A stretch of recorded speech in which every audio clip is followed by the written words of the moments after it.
Xo'p, assalomu alaykum. Mana hurmatli obunachilarim, hurmatli auditoriyam. Sizlar bilan bugun men Koreyada o'zini osib o'ldirdi deyilgan, aslida esa juda ham shafqatsizlarcha urib, qiynab o'ldirilgan Nozima haqida ozgina gapirmoqchiman. Birinchi aytmoqchi bo'lgan gapim avvalambor marhuma Nozimani onalariga bo'ladi. Bitta ona sifatida sizga chuqur ta'ziyam bildiraman. Siz juda ham yaxshi ayolsiz. Sizni qizingiz ham juda ham yaxshi ayol bo'lgan. Shunaqa qilib tarbiyalaganingiz uchun sizga katta rahmat. Juda ham aqlli, o'qimishli, kamiga sportsmenka qilib tayyorlagansiz. Saramjon qizligini ham o'zim ko'rdim. U qiz juda ham umli bo'lgan, juda ham aqlli bo'lgan. Balkim ko'p narsalarning guvohi bo'lgan. Unisini bilmayman, faqat Alloh biladi. Bitta narsani ishonch bilan ayta olaman. Marhuma Nozima xalqi uchun shahid ketdi. Xalqini tinchligi uchun shahid ketdi. Nimaga deysizmi? Chunki Nozimani o'limi ortidan judayam katta jinoyatlar ochilish ehtimoli bor. Judayam katta jinoyatlar. Aldov, moshinnik, qotillik, qasddan o'ldirish, judayam katta jinoyatlar ochilish ehtimoli yo'q emas, do'stlar. Bundan keyingi bo'ladigan o'limlarni ham to'xtatib qo'ydi. Bu juda katta, murakkab ish. Bu juda sirli ish. Buni ochilishini judayam kutib o'tiribmiz. Bu narsani ochilishi uchun kimdir qurbon bo'lishi kerak ekan. Alloh Nozimani tanladi. Demak, bunda ham bir hikmat bor, do'stlar. Qo'limdan kelgancha yordamga tayyorman. Hozircha faqatgina Dalil.uzga va adolatga ishonib kutib turishdan boshqa narsaga yaramayapmiz. Bundan albatta vijdonim qiynalib o'tiribdi. Qo'limizdan hech narsa kelmaydi. Faqat bor ishonchimiz Dalil.uzdan, bor umidimiz Dalil.uzdan.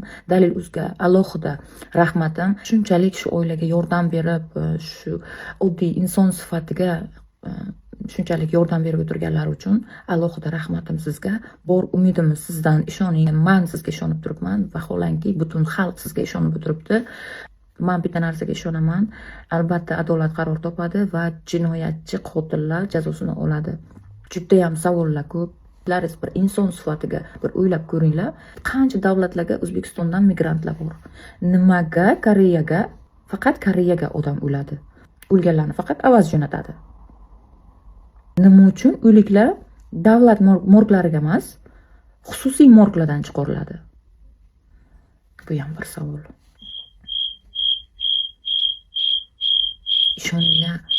Ishoninglar, juda ham katta jinoyat yotibdi buni tagiga. Bu yerda o'liklardan pul ishlash, uni organlaridan pul ishlash yotibdi. Begunoh o'lib ketganlar qanchadir? Men bilmayman hech narsani. Dalilim yo'q. 15 ming video, shuncha yillik mehnat nimaga o'chirildi? Lekin bilaman, ko'pchilik haqiqatni, qotilni kimligini bilib turibdi. Lekin afsuski hech kimni mana u qildi deyishga haqqi yo'q. Buni o'zlaringiz yaxshi bilasizlar. Hammamiz adolatni kutib o'tiribmiz va ishonib o'tiribmiz. Dalil.uz sizga Allohdan kuch-quvvat tilayman. Marhuma Nozimani onalariga ham Allohdan kuch-quvvat tilayman.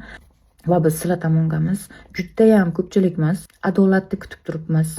Qo'limizdan kelgancha sizlarga yordam berishga tayyormiz. 2 marta, yolg'on bo'lmasin, 2 marta Nozima tushimga kirdi. Ozgina shu mavzu haqida o'zim tushuncham, o'zim fikrimni aytib chiqishga qaror qildim.